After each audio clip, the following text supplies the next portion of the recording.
Bom, começando aqui mais um Sport Zone dessa semana, dessa vez convidado especialíssimo aqui, Anthony Curti, uma das maiores especialistas em NFL do Brasil. Prazer recebê-lo aqui. De altura, né? Que eu tenho 1,90m. Por isso. No máximo. Obrigado, gente. Obrigado pelo convite. Vamos falar de bastante coisa legal. Vamos falar do jogo aqui no Brasil, claro, mas aos poucos aquecer para a temporada, né? É isso. Eu acho que o que tem de mais importante para a NFL, principalmente em Brasil, pensando esse ano, é o jogo que vai ter aqui. A gente vai ter um Eagles e Packers histórico aqui pra gente assistir, né? Qual que é a sua expectativa, principalmente primeiro pro jogo, né? Primeiro pra estreia das duas equipes. Você acha que a gente vai ter um jogo bom pra ter um ótimo agouro nesse primeiro jogo no Brasil? Cara, uma coisa que o Gustavo falou até no anúncio, eu acabei ouvindo ele dando uma entrevista agora, não lembro pra quem, não sei se foi alguma página do Instagram, ou se foi pro Nardini, sei lá pra quem foi, mas eu ouvi ele falando isso e eu concordei muito e eu acho que faz todo sentido. E eu mencionei isso também quando a gente tinha os Eagles já como certos, né? Que é uma questão diferente do que a gente está tendo em alguns outros jogos internacionais. Os jogos internacionais da NFL, tradicionalmente, eram de times que estariam, no máximo, brigando pela Sul-Americana. Não por times que brigam pela Libertadores e pelo título, né? Tanto que o Jaguars toda hora joga em Londres, né? Teve um ano que eles tiveram bem, né? 2017 e tal. Mas, tradicionalmente, são times mais fracos que estão jogando internacionalmente. Agora está tendo um processo, talvez, na Europa, por já estar solidificado. A gente teve um Chiefs e Dolphins ano passado, por exemplo. Sim. Mas não é o normal, especialmente no primeiro jogo internacional. A gente ter dois times muito competitivos. E acho que dois times que têm... Eu ficaria surpreso se um dos dois ou os dois não estivessem na pós-temporada. A gente teve ano passado em Londres Jaguars e Bills, por exemplo, que acabou nem sendo um jogo tão bom, e o Josh Allen do Jaguars jogou mais que o Josh Allen do Bills, que eu gosto muito também. Trágico. Mas é inegável que a gente tem dois times que, se não for lesão, algo do gênero, é muito difícil não estar nos playoffs, e os dois têm condições de ir para a final da NFC. Inclusive o Packers perde para o Niners no final, nos playoffs passados. O Jordan Love cresceu muito ao longo da temporada e fez um playoff muito consistente também. Então a gente recebe um jogo em São Paulo de dois times muito fortes. Um deles há 2 anos estava no Super Bowl. E acho que não dá pra negar também que são dois times que têm torcida no Brasil, né? São dois times que têm presença aqui. O Eagles chegou recentemente muito forte. O Packers é uma coisa que tem torcedores no Brasil. Pô, tem um histórico desde que passa a NFL no Brasil. Eles têm times bons, então eu acho que foi uma escolha muito acertada, né? De times, pra gente ver times bons jogando aqui na primeira rodada. E os Packers não costumam viajar também. Não é um time que você está vendo bastante fora dos Estados Unidos, pouquíssimas vezes, né? Então, são duas franquias muito tradicionais, né? Os Packers mais de 100 anos, os Eagles também aí do início dos primórdios da NFL. Então, eu acho que isso pesa a ocasião da data. Na prática, a NFL vai ter 4 noites de horário nobre para abrir a temporada nos Estados Unidos, né? Quinta, sexta agora, domingo à noite e segunda à noite. Então, isso pesa, o tamanho das torcidas. Os Packers são uma torcida nacional nos Estados Unidos, não é uma torcida grande só aqui no Brasil, nos Estados Unidos também. E os Eagles, uma torcida top 10 aqui no Brasil. E Filadélfia, mercado consumidor importantíssimo e muito grande nos Estados Unidos. Então, o peso do jogo nos Estados Unidos é muito grande. E eu acho que isso é muito positivo para a gente em muitos aspectos. Mas principalmente porque é um jogo por conta do... O fuso ajuda muito a gente. É um jogo por conta do fuso diferente... Sim. dos outros jogos internacionais, com exceção ao México, claro, né? Sim. Mas os jogos na Europa, queira ou não, ser um negócio de manhã pro americano, ainda mais ele sabendo que vai ter jogo, às vezes o time dele à tarde, 2 horários e mais o Sunday Night, é diferente de um jogo isolado, num dia só, com 2 times que devem estar na pós-temporada, um confronto que pode se repetir na pós-temporada, e só vai ter aquele jogo. Então, eu acho que é uma vitrine muito boa pra gente, pro Brasil. Não só em termos de, existe NFL aqui, mas também pra cidade de São Paulo, enfim, pra nós como país também. E na vinda do turista também, ser o Eagles e o Packers tem um apelo. Por exemplo, o Eagles, que é o mando de quadra do Eagles, a American Airlines vai fazer pela primeira vez na história voos direto de Filadélfia pra América do Sul, nem pra nenhuma outra cidade da América do Sul. Nunca tinha tido, só por conta do jogo, no dia 5 de setembro, com volta no 7 de setembro, para trazer o time do Eagles, os torcedores do Eagles. Já existe pacotes rolando lá, e o impacto turístico disso, do que é a história, e o jogo para além do jogo, e o que impacta para a cidade não impacta, é que deve ser, na minha opinião, eu venho falando muito isso, a maior locomoção de americanos pro Brasil, para São Paulo, por conta de um evento naquele dia ou naquele final de semana. A Copa do Mundo aconteceu por um mês. Sim. É diferente. Para aquele dia, para aquele evento, eu acho que nunca veio tanto americano quanto vai vir para o Brasil. Eu acho que é pegar uma coisa que vocês falaram que é muito interessante, que isso é relevante também para o americano. Fizeram um jogo tão importante por tudo que o Kurt falou, pelos times serem bons, por ser um horário interessante, por ser uma rodada interessante, que ficou interessante até para os americanos verem também. Então não é só coisa, vamos expandir o mercado lá para o Brasil, é lógico que é muito importante, a gente é o terceiro maior mercado de NFL no mundo já, Sim. né? Mas acho que é importante para os Estados Unidos também ter esse tipo de jogo importante aqui. E voltando agora para a segunda parte que você falou, da importância para São Paulo, para o Brasil. Onde que vocês enxergam que está a NFL nesse momento? Em que patamar ele está no Brasil? E o quanto ajuda esse jogo, a liga a se popularizar mais, a gente ter ainda mais fãs de NFL no Brasil? Já é o terceiro mercado, crescer mais ainda. Foram milhares e milhares de pessoas na fila, muita gente que queria comprar ingresso não conseguiu comprar. Isso só mostra o quanto 48 mil lugares é pouco para o tamanho da NFL. Mas se tivesse 300 mil lugares, vendia os 300 mil lugares. Então o jogo já antes de acontecer é um sucesso e já mostra para a cidade como que vai impactar economicamente, como que vai gerar emprego, como vai ser tudo isso. Mas até por isso tem uma série de ações pensadas da NFL, junto com a SP Tours, prefeitura, para a gente conseguir que o jogo transcenda o jogo. Então, falava um pouco antes com o Kurt aqui, isso a gente já pode confirmar. Teremos fanfest pública de NFL na época do jogo. Não sabemos ainda a data exata, se só na sexta, se vai durar mais dias, se só no domingo, exatamente como vai ser. Mas já sendo discutido, para a gente conseguir levar 20, 30 mil pessoas além do público já do estádio. E ainda assim a gente sabe que vai faltar lugar, né? Vai faltar espaço.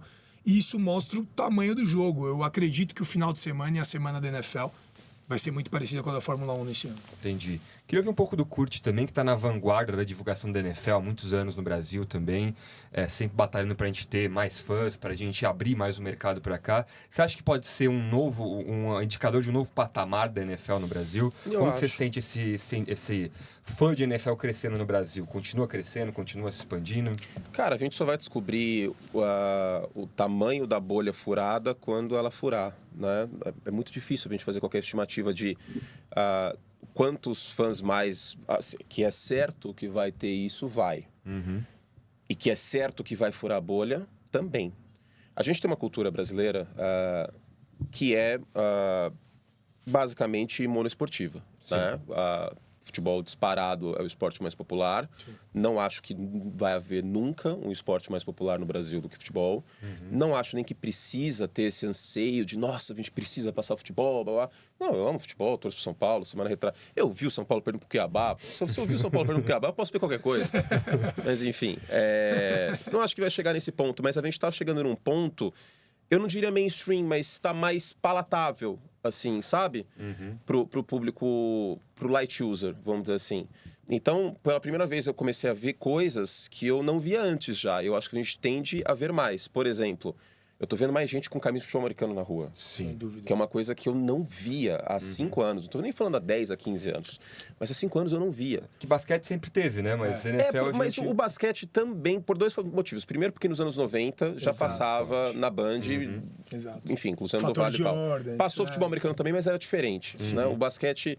Basquete globalizou foi campeão mundial. A NBA globalizou antes e basquete é feminino. E você joga na escola, né? Exatamente, exatamente. Que é uma coisa que eu acho que a gente vai começar a fomentar também aqui o flag, né? Até por ser modalidade olímpica em 2028 em Los Angeles. Mas as duas coisas que eu não via. Primeiro, minha tia veio falar comigo, falou: ai, que legal que vai ter um jogo, né? E, tipo, eu olhei assim e falei assim... Como que chegou nela? Como que isso chegou na minha tia? Exato. Não fui eu que fui falar. E outra, esses dias eu tava saindo de uma farmácia. Aí... deu um sinal amarelo, um cara deu uma arrancada, abriu o vidro e falou pra mim: Baltimore Ravens é o melhor! E passou lá, aí eu olhei assim, eu fiquei meio paralisado. O que tá acontecendo? Mas eu achei do cacete isso, porque, cara, faz parte da vida das pessoas, entendeu? Sim. Tipo, obviamente o cara olhou pra mim e falou assim: puta, um cara que gosta de NFL também, não necessariamente, tipo... o cara que tá lá trabalhando com isso. Não, ele sabia necessariamente que era um cara que gostava de NFL. Se ele visse um torcedor dos Steelers, talvez com a roupa dos Steelers, ele teria falado a mesma coisa, ou dos Bengals, enfim. Mas eu tô sentindo já que tá furando um pouco mais a bolha, assim, sabe? Não tá um negócio mais tão alienígena. Sim. Não tá... Eu sempre senti, agora um pouco menos, nos últimos anos um pouco menos, que a NFL era uma parada meio alienígena. E eu sabia que as únicas duas coisas que conseguiriam... quebrar esse paradigma seria ou um quarterback brasileiro de sucesso na NFL, quem sabe a gente pode ter um curto espaço de tempo até, ou um jogo aqui. E ao mesmo tempo eu sabia que o jogo aqui, na minha concepção, ia demorar muito para acontecer, porque existia uma fila de prioridades, com a Europa, primeiro a Inglaterra, depois solidificou na Inglaterra, depois a Alemanha, que tradicionalmente o maior mercado fora do México e Estados Unidos na história era a Alemanha. Teve muita base militar americana no pós-guerra e tal. Aí depois o México, pela proximidade. Na época da NFL Europa tinha times na Alemanha, tinha bastante time na Alemanha. Tinha em Barcelona também, tinha Amsterdã, mas a Alemanha concentrava na parte que é antiga, que ainda é a Alemanha Ocidental, né? Que é o oeste da Alemanha, mas em referência às bases americanas e tudo mais. Então, eu não imaginava que fosse tão cedo, né? E obviamente, eu acho que houve um trabalho de muita gente, né? Eu acho que não dá para listar só uma pessoa, é impossível, mas de todo mundo que está na mídia, obviamente, de pessoas que amam o futebol americano do boca a boca, que contam para os amigos e que param o domingo para assistir, e claro, do Gustavo, da SP Tours, porque senão isso não teria acontecido tão cedo. Que bom que aconteceu e que vai acontecer, e eu acho que os americanos vão ficar muito surpreendidos, muito surpreendidos. Acho que eles não fazem ideia do tamanho que tem aqui. Eles já assustaram no bom sentido com os ingressos acabando em 1h30. Porque... Que é uma coisa que a gente sabia já antes, pô. A gente sabia que na Alemanha isso não aconteceu, né? A Alemanha foi 48 horas. E é um sucesso. E lembrando que na Alemanha 80% é de fora da Alemanha. Porque da Europa inteira, Europa, né? claro, que a história de você ter um acesso muito mais fácil. Tem nem comparação, o poder aquisitivo deles, quanto que custa o ingresso brasileiro médio? Territorialmente é muito mais fácil você viajar dentro da Europa do que você viajar pela América do Sul, por aí vai. Além de poder aquisitivo, claro. Esse é um ponto que o Kurt tocou que é muito importante. Foram várias pessoas e setores envolvidos que são igualmente e fundamentalmente fundamentais nessa construção. E o Kurt é um dos maiores comunicadores de NFL do Brasil. Tinha que você falar do mundo. Que mais entende. Eu gosto. Consequentemente do mundo, mas é verdade. Eu quero. Como São Paulo está sendo vendida como a capital do Hemisfério Sul, eu quero que você fale que eu sou um dos maiores do Hemisfério Sul. Não, mas a primeira coisa. Hemisfério Sul, adoro Hemisfério Sul. É mesmo do Hemisfério Sul, mas isso que ele falou não é mentira. Mas é o seguinte. Não, mas os caras que manjam muito de NBA e NFL no Brasil. E você, com certeza, é um dos que mais manja de NFL disparado. De NBA, não. Zero. Não, mas, por exemplo, tem uns caras de NBA que eu gosto muito também. E eu ouço o Zach Lowe e eles. Então, eu acho eles do mesmo nível. Isso é um fato. Eu não acho que nenhum jornalista americano manja mais que você, por exemplo, de NFL. Pode manjar no nível, mas mais... Inclusive, eu li seu livro e aprendi muito de NFL lendo seu livro. Porque você consegue explicar muito bem, faz analogia às vezes com o futebol pro cara que tá começando a entender melhor. E no final do livro já é para quem entende mais, e tem muita coisa do final do livro que mesmo lendo eu ainda não sei. Muitas vezes assistindo na TV, eu espero o seu comentário para saber exatamente o que rolou. Mas isso e esse comunicador e esse trabalho de vocês de muito tempo foi fundamental, porque as pessoas tiveram mais acesso ao jogo, elas entenderam melhor o jogo, elas te seguem. Já falei muito disso que eu assisto seus vídeos no YouTube para entender melhor o que está acontecendo na temporada ou dos jogos. Então, todo esse trabalho é muito importante para a vinda do jogo. Acho que com a venda de ingressos rápida, com o trabalho que está sendo feito de todos os setores em conjunto, também o jogo vai ser um sucesso. Sendo um sucesso, a chance dele não continuar no Brasil é muito pequena. Entendi. Então pode ser uma coisa que fique como se fosse Londres, né? Londres hoje em dia já tem contrato fechado no estádio do Tottenham por muitos jogos, muito tempo. O Jaguars colocou dinheiro na reforma do estádio do Tottenham. Sim. Eles têm um camarote deles lá, inclusive eu pude conhecer. Por sinal, o estádio mais lucrativo da Europa hoje em dia é o estádio do Tottenham. A meta é a NFL ser a Fórmula 1 no sentido de acontecer sempre. Claro, na Fórmula 1 teve o Senna, o Piquet, o Emerson, o Rubinho Massa, etc. É uma coisa muito mais intrínseca na nossa sociedade do que a NFL hoje. Não é essa comparação que eu faço. Mas o sucesso do evento, do jogo, a nossa meta é ter todo ano, quem sabe um dia mais de uma vez por ano. Isso é objetivo, é sonho, é meta, não está avançado uma negociação dessa. A gente está trabalhando para fazer o jogo, mas é algo que eu acredito que seja perfeitamente possível e que a gente já avisou a NFL que é o plano. Já falou para eles, olha, a gente quer renovar o jogo por 5 anos depois deste primeiro e quem sabe a partir de 2026 ou 2027 receber 2 jogos. É a meta. Entendi. Só para finalizar a questão do jogo aqui, vamos entrar um pouquinho já depois também na temporada, pra gente ir aquecendo já, que tá chegando, né? A gente espera muito tempo, o ano inteiro, a temporada de NFL, ela finalmente tá chegando de volta. Só então pra gente finalizar aqui a questão do jogo no Brasil, né? A gente tem 2 times ótimos, 2 times que vão se enfrentar, que vão trazer muita gente para o jogo. A gente tem um apoio do brasileiro que tá muito grande, todo mundo querendo ver o jogo, então a gente tem uma expectativa muito grande para ele se realizar, né? Como que estão os preparativos? O que falta ficar pronto? Como que está esse estádio, o pessoal saber em que ponto se encontra o jogo já aqui? A NFL vem para São Paulo uma vez por mês com uma comitiva de mais de 70 pessoas. Estiveram aqui, inclusive, semana passada. Então, tanto a questão de acesso, mobilidade, transporte sendo discutido com todos os órgãos, nós também fazemos parte de todas as reuniões, como segurança, como que vai ser o deslocamento dos times para o estádio, seja por acesso, seja por segurança, além das ativações que eles pensam para dentro da arena. Já se sabe o hotel que eles vão ficar? Eles estão quase fechando os hotéis, devem ser 2 hotéis na Zona Sul. Então, o trajeto que eles farão vai ser longo. Lembrando que ficar longe. Lembrando que são 350 pessoas por time. Entre dirigentes, treinadores... 350? A delegação é 350 por time. Então... Cara, é delegação maior do que seleção de Eurocopa. Exato. É muito maior. Mas acho que nenhum esporte chega perto desse tamanho. Nenhum. E existe um trabalho já que foi muito elogiado pela NFL, a equipe de segurança da NFL, que praticamente todo mundo é ex-CIA e FBI. Eles elogiaram muito a Polícia Militar de São Paulo e falaram, vocês já sabem fazer. Isso é uma coisa muito importante da gente falar, porque o respeito deles com a gente é muito grande e eles conhecem o nosso trabalho muito bem. Reunião na segurança, eles falaram, não, a gente não veio aqui falar como vocês têm que fazer, não, vocês já fazem perfeitamente. Porque os times que jogam Libertadores contra os clubes brasileiros, eles têm comboio da polícia, fazendo do hotel pro almoço, do hotel pro estádio. Isso não é tão divulgado. Então a NFL falou, esse modelo de vocês para Libertadores, pra gente é perfeito. Então, tem muita coisa que a gente já tem que não precisa de ajuste, que a NFL elogiou, e o que precisa de ajuste a gente está construindo tempo a tempo. Agora, é claro, muito mais uma discussão de entorno, acesso, segurança, etc., do que das ativações dentro do jogo. Mas a NFL, a gente sabe, tem vários parceiros e a ideia de ter um evento para muito além do jogo, que é o que a NFL já faz nos Estados Unidos. Que é o principal diferencial que a gente precisa. A experiência, que é a história das ativações, o tailgate, tudo isso vai ser muito bem feito. O Goodell vem? Olha, eu acho bem possível ele vir, a gente não teve confirmação ainda, mas eu acho bem possível ele vir. Pô, se ele vier, eu quero comer um churrasco com o Goodell. Vamos fazer um tailgate na porta do Itaquerão. O Goodell pedindo uma picanha numa churrascaria aqui do lado, que é cara, me leva.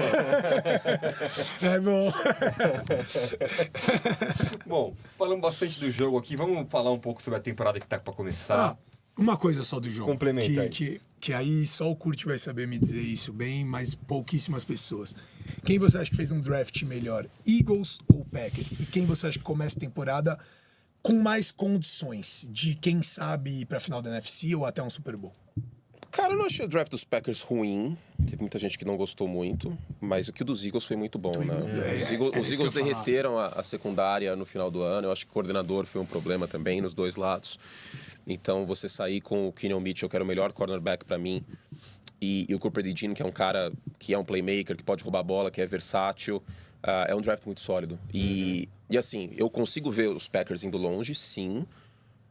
Embora o espaço mostral do Jordan Love seja pequeno, eu acho que ele me mostrou algumas coisas. Até falei semana passada eu fiz um vídeo sobre. Ele me mostrou algumas coisas que você não desaprende, né? Então, antecipação, a postura no pocket, que eu acho difícil ele regredir. Ele pode regredir se ele tiver uma linha ofensiva ruim, coisa que eu acho que não vai ter. Até talvez por conta disso os Packers tenham reforçado ainda mais uma linha ofensiva que já terminou o ano muito bem.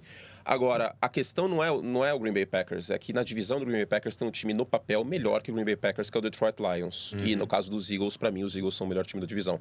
Eu consigo ver super os Cowboys, mas os Cowboys estão num momento meio conturbado. O quarterback está em último ano de contrato, o Dak Prescott. Em pós-temporada, a gente já viu o que aconteceu. O Mike McCarthy também está com a batata assando. O caso de Filadélfia é mais... Eu consigo ver mais os Eagles sendo campeão de divisão, e um campeão de divisão tem mais chance de ir longe do que um wild card, né? Por jogar fora de casa e tudo mais. Então, não é um demérito dos Packers, isso que eu vou dizer, mas eu consigo ver Filadélfia indo mais longe. Curte tá bem educado falando que o Dallas tá num momento conturbado. É um momento... Cara, pipoca total. um momento conturbado. Mas, inegavelmente, o time é complicado. ótimo. É que o time é bom. O time é ótimo. É assim, porra, você esse tem que é o Micah problema. Parsons, Sid Lamb. Não, o time é ótimo, né? O Dak é uma Prescott. encarnação conturbada da franquia. o Dallas O Cowboys. Dak em jogos pequenos ou médios é um deus. O Dallas Cowboys nada mais é do que a Inglaterra em competições internacionais. Cara. Exatamente. É quase que totalmente, assim, precisa de um Bellingham lá fazendo um milagre, vamos dizer assim. A diferença é que os Cowboys foram campeões em 95 e a Inglaterra em 66, né? E a única vez em casa. Mas assim, é uma pegada parecida nesse aspecto. É engraçado porque os 49ers, eles são campeões há mais tempo de distância do que os Cowboys, um ano, né? Sim. E fala-se menos, mas é porque São Francisco pelo menos está chegando no Super Ele Bowl. compete mais. Pô, a época do Colin Kaepernick já competia. isso. Os Cowboys nem isso. Eu acho que duas coisas. O Niners acaba dominando mais a NFC, chega no Super Bowl. Também. E eu acho que nunca se teve muita expectativa nos quarterbacks do Niners. Então, o Niners chegar e perder, acho que cobra-se menos. O Garoppolo. Ele nunca teve o hype do Dak Prescott. Nunca teve. O único hype dele foi ser bonito. E o Brock Purdy é aquilo lá, é o Mr. Irrelevant. Então, só dele ir pro Super Bowl, nossa, ele é a última escolha e vai pro Super Bowl. Então, eu acho que também pelo quarterback se cobra um pouco menos. Não, e no caso do Purdy, as habilidades do Brock Purdy, elas são mais intangíveis. Elas são menos aparentes ao olho Eu gosto nu. muito dele. Porque ele é um cara que processa muito bem o jogo, e isso você tem que estar com o olho mais treinado, talvez, para ver, para poder apreciar, vamos dizer assim, e admirar. E o Dak Prescott, queira ou não, ele tem números, que é uma coisa que já joga na sua cara. É mais de 30 touchdowns, é uma temporada muito boa. São as mais de 10 vitórias. Os Cowboys, eu comentei muitos jogos dos Cowboys ano passado que eles amassaram em casa times fracos. Os Jets, os Patriots, assim. É muito dominante. Os Jets eram fracos porque não estavam sem o Aaron Rodgers, né? E em casa era um time que amassava, e aí fora de casa teve problemas. O jogo contra os Bills, por exemplo, foi vergonhoso. Foi uma das partidas mais vergonhosas em termos físicos que eu vi um time de futebol americano jogar na temporada passada. Então, tem isso. A questão que pega muito de Dallas é essa seca que lembra muito... Eu brinco também a Inglaterra, mas eu brinco muito que os Cowboys são o Brasil na Copa do Mundo, né? Sim. Porque, tipo, chega nas quartas de final, acontece uma coisa louca e, tipo, os caras caem em colapso. O Roberto Carlos arrumando a meia, e o Henry faz o gol. Sei lá... Contra a Holanda na Copa de 2010. Felipe Melo pisando no... Então, sempre acontece assim, um colapso. Se você pegar o Dak Prescott nos 2 últimos Croácia anos... na última Copa. A Foi na prorrogação. Depois a gente ter feito gol na prorrogação. É muito o que está acontecendo com os Cowboys. Se você pegar o Dak Prescott em primeiro tempo de playoff, ele tem 4 touchdowns e 4 interceptações nos últimos 2, 3 jogos. 4 interceptações em primeiro tempo, você mata o time. Em playoffs não tem volta, né? Em playoffs então, não tem volta. Assim, é uma questão até que eu acho que beira o mental. Eu sempre brinquei que se o Dak Prescott fosse quarterback, com todo respeito, mas é um mercado menor. Se ele fosse quarterback do Tennessee Titans, ele seria subestimado. Sim. Pelas pessoas. Sim. Só que como ele joga nos Cowboys, aí ele polariza muito. Ele polariza muito. E existe um hype natural. Franquia mais valiosa do mundo, American Team. E tem toda uma aula, né? Tem o Jerry Jones cuidando do clube, é uma coisa... É um clube muito difícil de se performar. Mas e se você fizer uma analogia pro futebol brasileiro, o Robbie Gol era artilheiro no Paysandu, foi pro Santos, não jogou nada. Quantos jogadores em time médio ou menor jogam muito? E existe uma pressão, existe um psicológico totalmente diferente num time maior e uma cobrança muito maior. Se você é vice-campeão num time que não tem expectativa, você é um vitorioso. Exato, eu acho que se você tem que ser campeão, tem que ser campeão. Já que vocês estão falando de quarterback, queria mudar um pouco o assunto aqui pra gente falar do time do Kurt, que é o cara que eu quero mais ver esse ano. Caleb Williams. O que você espera dele, Kurt? Você acha que vai ser um estouro logo de cara? O que você espera do time esse ano? Cara, eu honestamente não tenho a menor ideia, assim, tipo, o que vai acontecer. Eu tenho perspectivas, eu tenho indicativos, mas é muito difícil a gente cravar essa transição, cara. E assim, é uma transição que, aproveitando o Gustavo falou de analogia, é o equivalente a você, sei lá, cara, você tá acostumado a seus pais te levarem pra escola todos os dias, 7 horas da manhã, você mora em São Paulo, estuda aqui, de repente você passa no vestibular e vai pra fora de São Paulo e tem que aprender a fazer arroz, lavar roupa, tudo que você não sabia fazer até então e que você não fazia em casa. Isso aconteceu comigo, por exemplo. É um choque muito grande, cara. O jogo...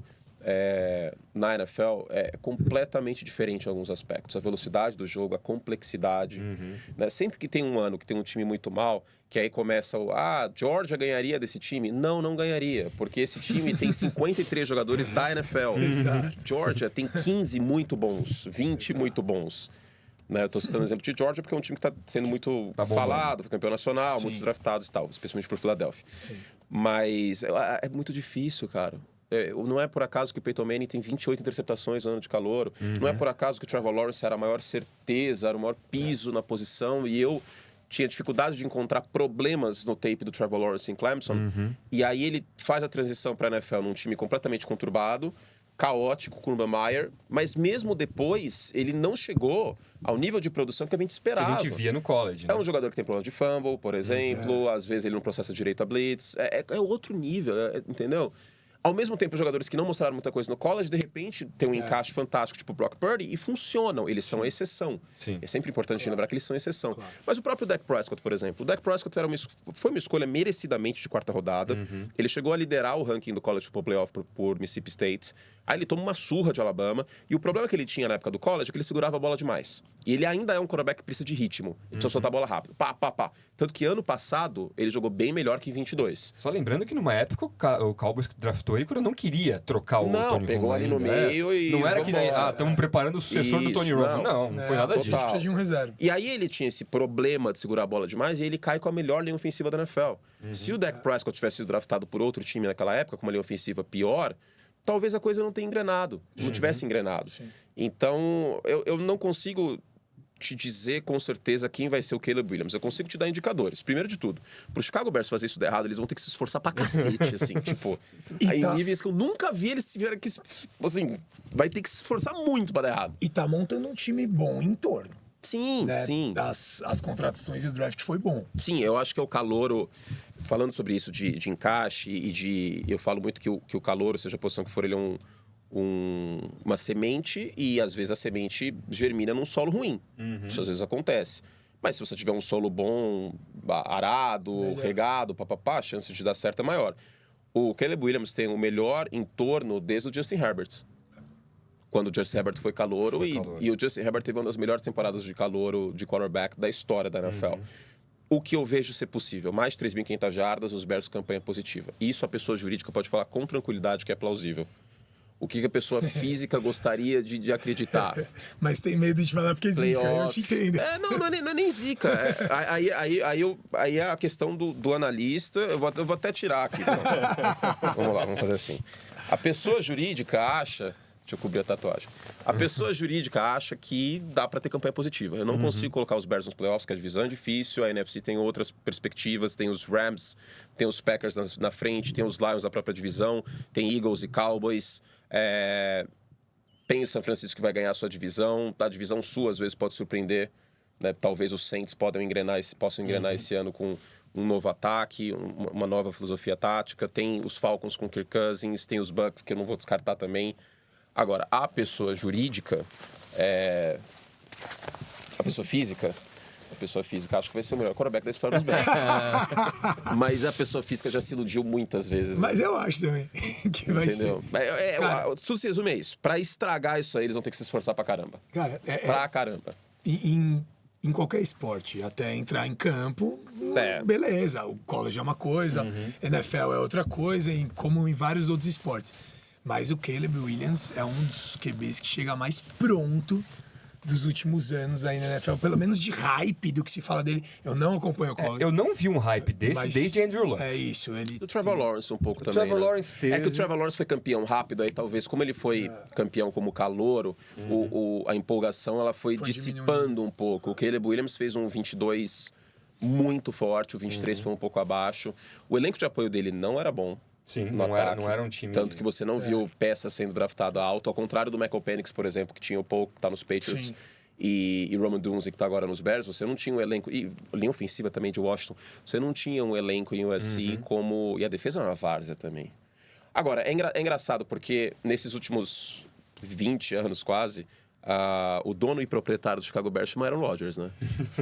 E o quarterback eu vejo traços... que eu consigo ver um pouco, não estou falando que ele já é esse quarterback, mas eu vejo traços no tape dele do Caleb Williams é o Aaron Rodgers.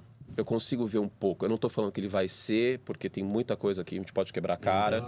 Mas traços, algumas jogadas que eu bato o olho e falo... Cara, me lembra um pouco o Aaron Rodgers. Assim como algum running back eu posso lembrar do Frank Gore, algum recebedor eu posso falar... Nossa, parece o Amon-Ra, a fluidez estilo dele de jogo, assim. Isso. Estilo de jogo, característica. Entendi. Exatamente. Não tô, novamente, falando que ele vai ser o Aaron Rodgers, ele pode vir a ser, porque o teto dele é muito alto, o talento, a força no braço. O Caleb Williams hoje já entra na NFL isolando só a força do braço, como um quarterback top 10 neste quesito, força do braço. Só que ele tem que processar o jogo, ele tem que contornar uns problemas de fumble às vezes, ele tem que ser um pouquinho mais humilde em relação às escolhas dele no campo. Né? O tape dele contra Notre Dame me assusta um pouquinho porque ele quis forçar alguns passos onde não tem, a chamada hero ball. Então, e não isso é a um NFL prospecto ensina pronto. rápido, né? Isso a NFL ensina bem rápido. Ela, entre aspas, humilha o calouro rápido.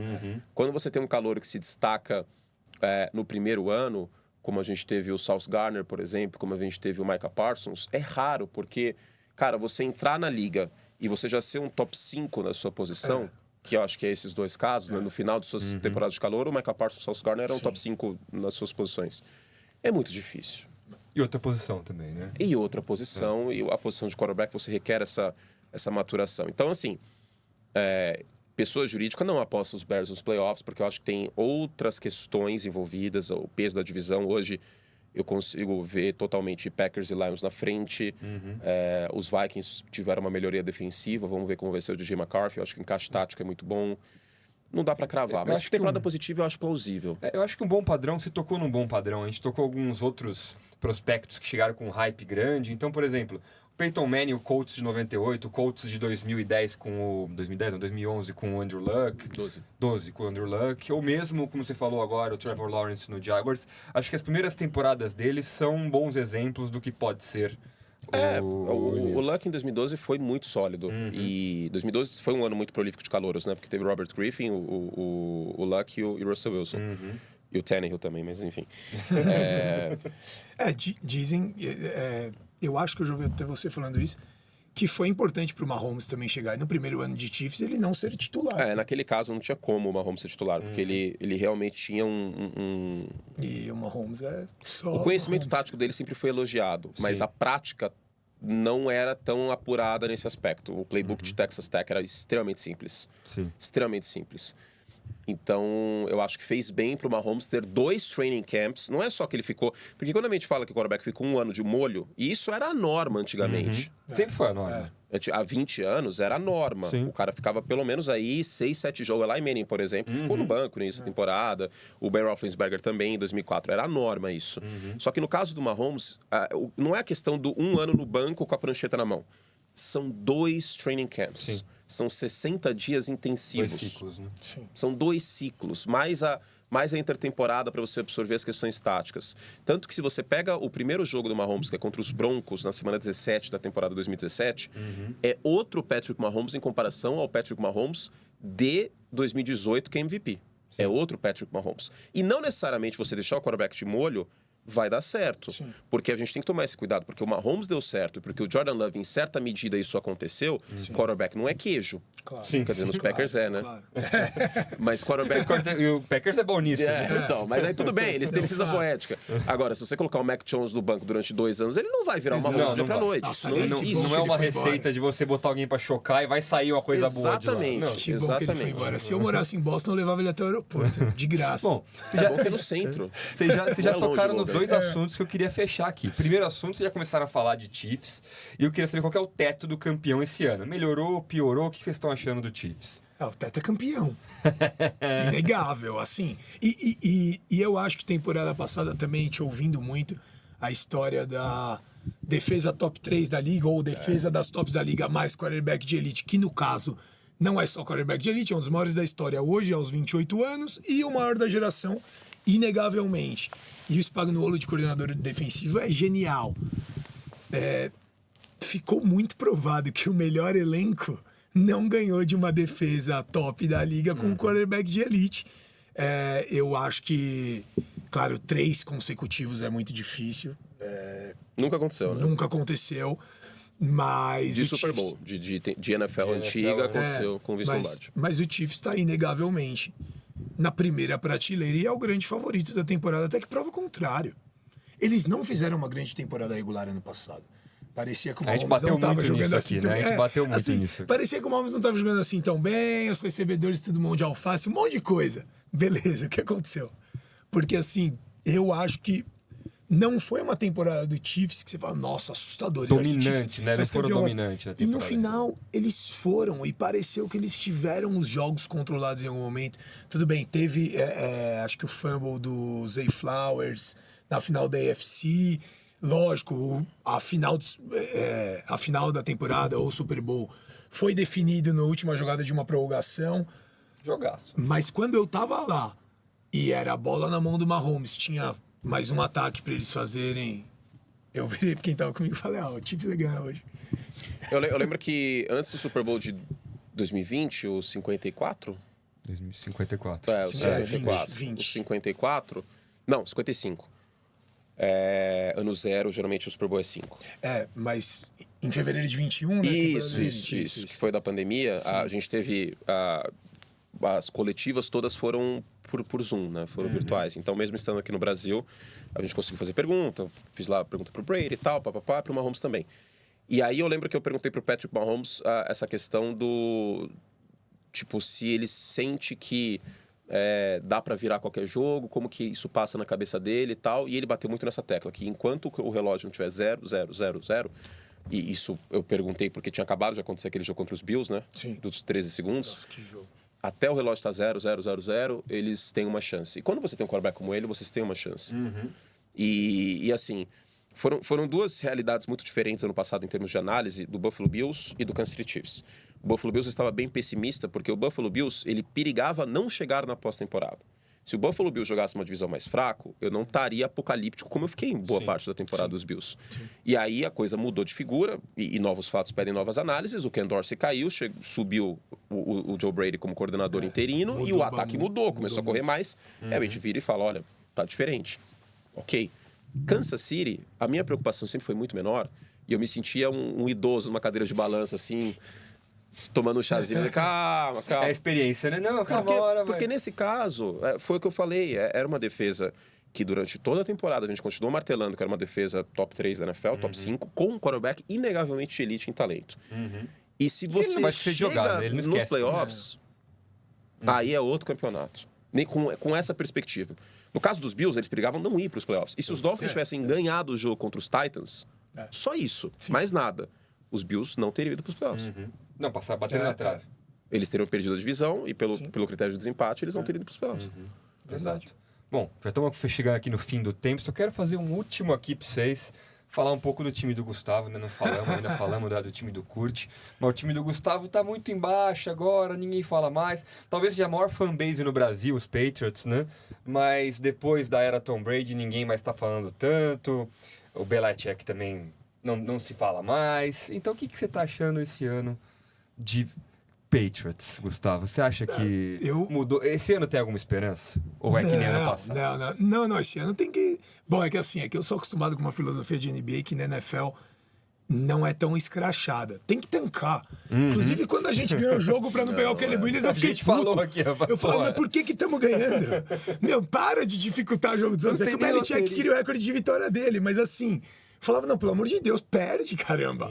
Tá todo mundo falando que tem um QB muito, muito foda. E os outros dois, que é o Drake May e o Jalen Daniels, não aparentemente nesse nível. Eu falava, perde, pô. Mas eu acho que bom que draftou um QB. Pode até não virar, mas, cara, quanto mais você acompanha, mais a NFL evolui ou fica moderna, mais você precisa de um QB para disputar lá em cima. Sim. E eu acho dos esportes americanos, eu acho que é algo que eu acredito muito ficar no meio da tabela para sempre é horrível. Sim. É a pior coisa que pode acontecer. Perde, pega uma boa escolha de draft, reconstrói, faz alguma coisa. Mas não tem nada pior que seu time... A mediocridade é... Ou não vai pros playoffs, ou vai nos playoffs e cai na primeira rodada por 10, 15 anos. Eu acho que você tá perdendo tempo. Pro modelo deles, acho que você tá perdendo. Que na NFL é mais difícil você fazer isso do tank, porque se você entra mole numa dividida, entre aspas, você corre o risco muito grande de se machucar. E queira ou não, na NBA são 41 jogos em casa, né? É isso. Tipo, 82 na temporada 41 chega um em casa. ponto que realmente fica maçante e os contratos da NBA são 100% garantidos, né? Na NFL não são... na NBA, basicamente 12 jogadores por time, na NFL são 53, então pulveriza. O jogador na NBA, na NFL, eu bato muito nessa tecla. Ele não pode se dar o luxo, tanto fisicamente como em termos de carreira, de abraçar o que o time tá passando e de tipo... vamos perder aí mesmo para trazer o LeBron. Essa é fase de rebuild, né? Não tem pode, como. não tem fase Eles de não rebuild. podem. E os técnicos também não. Porque E a torcida cobra, né? Muito mais. e são 8 jogos em casa, então às vezes 9, né? Depende de como tá o calendário, mas tudo muito mais intenso. Assim, por isso que no beisebol você até vê um pouco mais isso. E às vezes até dá certo. Os Orioles tancaram, vamos dizer assim, durante anos, eles estão aí brigando pela divisão. Mas e na NBA a gente já viu isso acontecer muitas vezes e dá certo. Sim. Mas Como também dá errado, às vezes o time tanto que tem a loteria na NBA justamente por isso, né? Porque senão ia Se não tivesse Tá loteria certo, na a gente NBA, tem. teria time com uma vitória no ano. Total. Tá certo, Ludo. Então, mas na NFL é muito mais difícil isso, cara, porque é isso. O ingresso é muito mais caro. Não, e é uma temporada muito mais efêmera, né? Muito mais rápido. Tipo, você precisa fazer aquele entretenimento naquele momento, não é uma coisa que demora. Eu não vou dizer que nunca aconteceu de jogador fazer corpo mole, de estar mais desmotivado. Eu acho, por exemplo, há 2 anos a situação dos Rams era muito esquisita nesse aspecto. Sim. Não é que ninguém queria derrubar o McVay, lógico que não. Mas estava num processo de ressaca muito forte que talvez a gente nunca tenha visto naquele nível no século XXI, de um campeão do Super Bowl. Já ganhamos. Exato, e aí meio que agora. ressaca mesmo e vambora, e agora o time meio que deu uma rearranjada. Mas é isso, no caso de New England, você está falando de um estádio que estava constantemente lotado há mais de uma década. Então, É uma mais das maiores complicado. dinastias da história. E outra, o jogo é muito dependente do quarterback. No caso, o Mac Jones, ele já sabia que a coisa ia pro buraco de vez e foi. E aí o Bailey Zapp, como que você chega sendo técnico pro Bailey Zapp e falar... Perde de propósito. Cara, perde de propósito Não, aí. é a chance da vida dele. Ele falou assim, cara, mas é a chance da minha vida. Se eu perder de propósito, minha mãe tá bom, tá na arquibancada. Tipo, então Mas isso. eu acho que o Patriots, mesmo querendo ganhar muito, vai fazer uma das 3 piores campanhas. Mas tem um ponto Sim, no aposto. sabe, do negócio do tank, tem diretorias que tancam e com violência. Sim. Os Texas, por exemplo, começa a num trocar, passado né? aí médio, longo só mandar o prazo. time embora, né? Tipo, Love Smith, head coach, é sacanagem Mas- na altura que aconteceu. Não, assim, Mas isso, por exemplo, na NBA, o técnico não chega no time e fala, faz corpo mole e perde. Mas é assim, o Curry na temporada que ele é lesionou... uma aura, eu acho, né? Não, e outra coisa, a temporada que o Curry lesionou, quando ele voltou, ele podia jogar mais uns 20 jogos. Falaram, não, nem volta. A mesma coisa quando... Do Luca. Quando o Spurs draftou o Tim Duncan, David Robinson machuca. Aí eles falam, não, esquece, projeto Tim Duncan. Aí os caras são campeões da porra toda. Esse ano que o Curry tava machucado, eu cheguei a ver um jogo dos Warriors em São Francisco, no ginásio. Foi a final de conferência que eu fui cobrir lá, Packers e 49ers. E, cara, os Warriors estavam, tipo, andando no quadro. Era Muda muito a temporada diferente. regular Muda desse muito. tamanho. Total, Mas assim, com certeza. total. Na semana seguinte eu vi um Celtics e Magic, eu acho, era outro jogo. outro esporte, parecia, assim, sabe? Sim. Então, ou foi Celtics e Warriors, que agora eu não lembro, mas Não, mas foi um jogo do Celtics Magic teve um time depois, bom, faz né? 4 anos, enfim. Fato, a gente Mas também era, não, foi Clippers e Magic que eu vi. Foi inclusive no dia que o Kobe faleceu, que foi assim, Puta uma que aura terrível, assim, pesada, assim Nossa, mesmo. foi em Mas o janeiro, Kawhi né? tava Foi voando, 26, assim, sabe? 26 Tipo, de um lado de pro outro. Foi 26 de janeiro. 26 de janeiro de 2021. Porque o Kobe é meu maior ídolo na NBA, então... Mas foi isso, assim, a diferença era muito grande. De você ver um time... Bom, isso acontece às vezes até um pouco na NFL, mas aí pega muito a questão da aura. Os Colts em 2011, sem o Peyton Manning. Cara, o time entrava derrotado todas as Não, partidas. nem tinha o que fazer. Né? Entendeu? E aí é complicado, mas os jogadores não estão pensando nisso. Talvez esse exemplo que você pegou dos Colts de 2011 seja o maior exemplo possível, porque você tem o maior prospecto dos últimos tempos no draft para vir. Você tem o seu quarterback machucado, você não sabe se ele vai voltar a jogar futebol americano algum dia. Você vai ganhar o jogo para quê? Não tinha muito motivo. E eu brinco muitas vezes também que esse Colts de 2011, ele é um paradigma, um exemplo fantástico da posição de quarterback ser importante. Porque não tem tanta diferença do elenco de 2010 para 2012. Em 2010, os Colts vão para os playoffs com o Peyton Manning. Em 2011, eles têm a pior campanha da liga, disparado. E em 2012, eles vão para os playoffs de novo com o Andrew Luck. E assim, a diferença, essencialmente, lógico, tem algumas posições ali que vão mudar, mas em essência, a diferença era a posição de quarterback nesses 3 anos. Então... conta muito, cara. Conta muito o quarterback na NFL. De uma maneira que talvez em outros esportes não aconteça. É a posição mais Não determinante existe. dos esportes americanos. Pra mim, o mais próximo que chega Não é piloto existe na Fórmula 1. Sim. Que Só não tem é um. esporte coletivo. Que não, eu vejo a Fórmula 1 muito como esporte coletivo por conta do carro. Sim, entendi. Mas Os engenheiros, faz todo tudo. sentido Mas, que quem tá tomando as decisões é o piloto. mas assim, em esportes coletivos, mas não existe uma posição que chegue perto do Não, que é um não quarterback. Mas que chegue perto. O 10 no futebol, armador da NBA, ou o pivô, esquece. Não chega perto. Nem o pivô no auge da era do pivô da NBA, Nem no auge que a da era bola do sempre pivô. passava por ele. Nem no tempo de Bill Russell e Chamberlain. não. Nunca foi Não, tão em termos de importante. peso, de fluxo de jogo, não à toa é a posição mais bem paga assim, dos esportes americanos e da NFL. Não tem como comparar. Ou seja, resume que teu time esse ano também, então... Não esquece.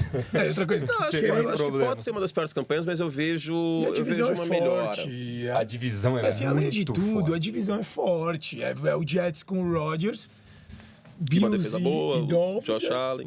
É isso. A perspectiva ainda não é boa. E o Drake May eu acho que não vai ser titular de início, porque ele Também precisa de uma lapidação de fundamentos, como eu falei algumas Vão vezes. deixar ele chocando aí um ano. Vão deixar. Talvez Mas a não defesa um é ano, mas digna, né? A defesa É uma boa. defesa digna. A defesa dos Patriots é muito boa contra a corrida, por exemplo. Volta jogadores machucados, o Matt Judon, o Christian Gonzalez. Gonzalez estava jogando muito Tava bem. jogando. a Era meu temporada. palpite para a calor Puta que defensivo do pariu. ano. E eu vejo uma melhora. Se New England tivesse em outra divisão, se New England tivesse na AFC Oeste, por exemplo, cara, não ia ganhar a divisão, óbvio. Não, podia fazer uns 8, Mas assim, jogando 2 vezes contra os Broncos, que é um time meio que tá num patamar parecido, contra os Raiders, contra o Gardner Minshew, embora a defesa tenha melhorado, também não é um time tão melhor que New England. E os Chargers, que é uma incógnita, para ser muito sincero, que tem um grande quarterback, mas o corpo de recebedores não é bom. Eu não sei se eles vão socar a corrida até não poder mais, o que eles vão fazer. A defesa nos últimos anos foi uma piada. Pra não falar outra coisa, foi uma piada a defesa dos Chargers. Eu não sei quem vai ser o Los Angeles Chargers. Eu consigo ver os Chargers tanto nos playoffs como tendo 5 vitórias. Eu não sei, porque você tem ingredientes. Você tem um técnico vitorioso, você tem uma linha ofensiva sólida agora, você tem um quarterback que em talento pode ser top 5 na NFL, mas você tem uma defesa que foi uma bagunça, você tem jogadores que pareciam sempre fora de posição, você tem um Joey Bosa que teve 10 milhões de faltas no jogo de playoff. Parece que nem tava levando. Então, assim, eu não tenho a menor ideia quem vai ser os Chargers. Os Chargers neste ano são parecidos com os Raiders ano passado, que eu falava que os Raiders tanto podiam ter 9 vitórias, como os Raiders poderiam ter 5 vitórias.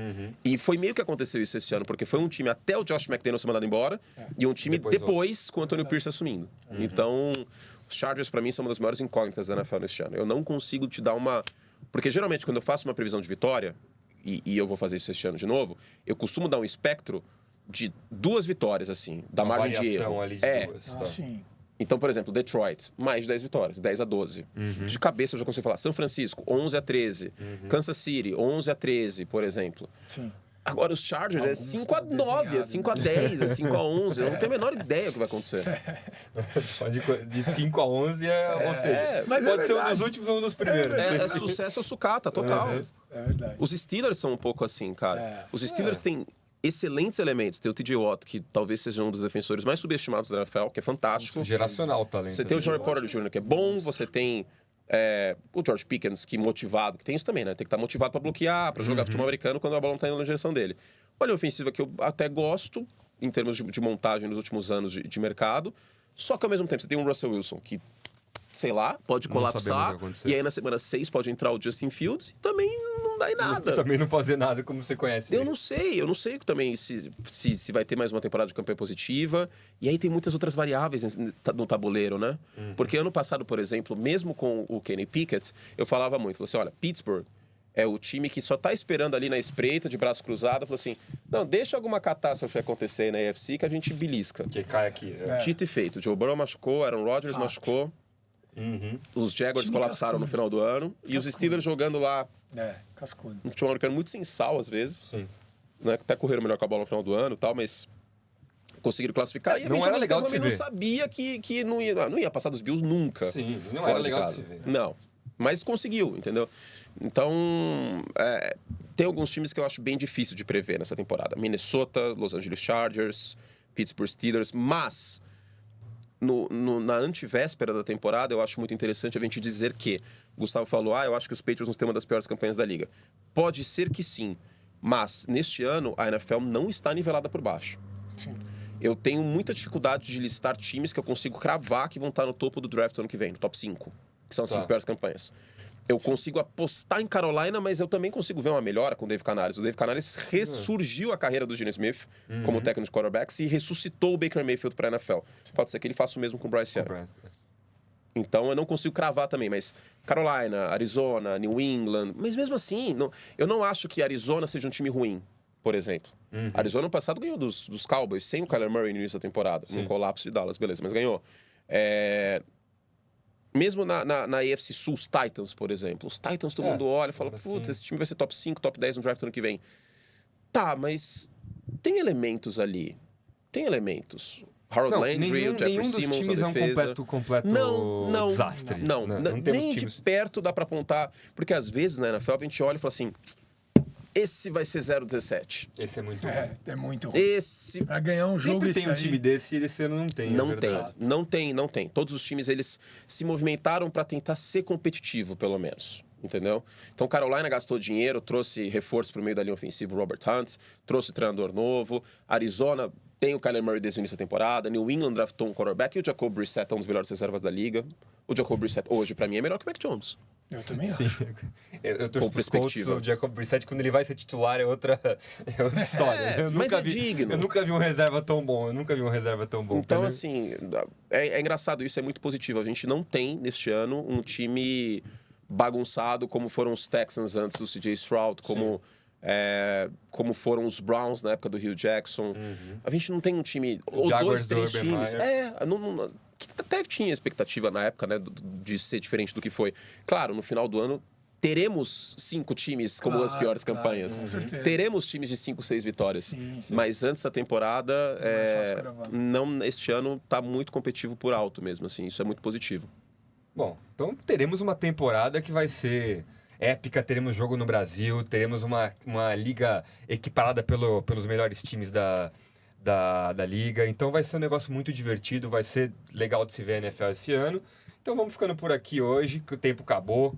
Obrigado, Kurt, pela presença, por todo o conhecimento que você traz pra gente. Obrigado mesmo. E Obrigado pelo convite. Continuar acompanhando a NFL aqui no Brasil, que esse ano vai ser grande. É isso, vai ser grande e vai ser cada vez maior. E tô curioso, como eu falei, pra saber como que essa bolha vai explodir, assim. Tipo, se a gente vai ver mais gente de camisa na rua, se a gente vai perceber, talvez, mais gente assistindo playoffs, se a questão de, tipo, o vocabulário talvez entre mais no dia a dia das pessoas. Não sei. Tem uma das barreiras, né? Tem várias barreiras. Eu acho que tem muita coisa boa para acontecer. O esporte é muito bom. Eu já falei muitas vezes que não teve ninguém que eu tenha ensinado as regras e que tivesse a mínima vontade, claro, né? Porque se você ensinar a regra pra uma pessoa que não tá nem aí, não tem como. E que não ficou apaixonado. Que não ficou apaixonado pelo esporte, cara. Isso aí. De verdade, porque é algo que ressoa muito com a gente, por ser um esporte que versa sobre a conquista de território e tudo mais. E eu digo muito que, lógico, é completamente diferente do futebol que a gente está acostumado, como brasileiro e tal, mas ele tem algumas coisas parecidas. Campo de grama, às vezes grama artificial, mas também temos no futebol agora. Né? A grande área é red zone, você tem que chegar lá, você tem que pontuar e assim vai, cara. Do camisa 10, seu quarterback, parece distante, mas não é quilômetros de distância, assim. Eu acho o futebol americano mais próximo do futebol do que o cricket é próximo do futebol, claro, por exemplo. Então, eu acho que a gente tem muito para continuar evoluindo e como comunidade mesmo, e tem muita gente empenhada nisso. Seria até injusto eu não vou citar ninguém específico para não esquecer de ninguém, mas tem muita gente trabalhando para o negócio crescer, e quando tem tanta gente assim envolvida numa causa, é muito difícil não dar certo. Então a gente está numa postura, pegando uma analogia do beisebol, que é um esporte que eu amo também, a gente está em posição de não estar corrida agora. Acho que agora é só uma questão de tempo para realmente furar a bolha. E quem sabe a gente ter 2 jogos aí, né? Porque teve tanta demanda de ingresso. Demanda existe, né? Opa. Demanda aqui no Brasil. Exato. Com certeza. E eu acho que vai ser um sucesso. Para terminar, teve um repórter que cobre os Eagles, que esteve aqui no Brasil fazendo uma reportagem. E aí ele perguntou assim para mim, o que você considera um sucesso da NFL no Brasil? E aí eu fui curto e grosso. Eu falei, cara, estádio lotado. Isso vai passar uma imagem muito positiva. E eu acho que é o que a gente vai ter. A gente vai ter uma Neoquímica Arena lotada e com as ativações acontecendo. E talvez os americanos percebam uma coisa muito importante.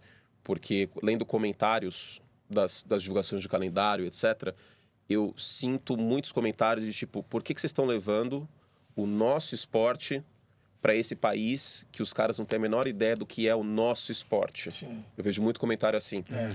E eles vão tomar um susto. Exato. Quando verem o tamanho aqui. Como as pessoas gostam, mas principalmente como as pessoas entendem a NFL aqui no Brasil. Exato. Que é uma coisa que, a cada ano que me passa, me surpreende mais positivamente. O brasileiro que assiste a NFL, ele se aprofunda e ele é muito, muito, muito versado no jogo. Então, isso talvez vai ser uma surpresa positiva para os americanos e uma camada extra nessa questão do sucesso, que eu acho que é inevitável do jogo aqui.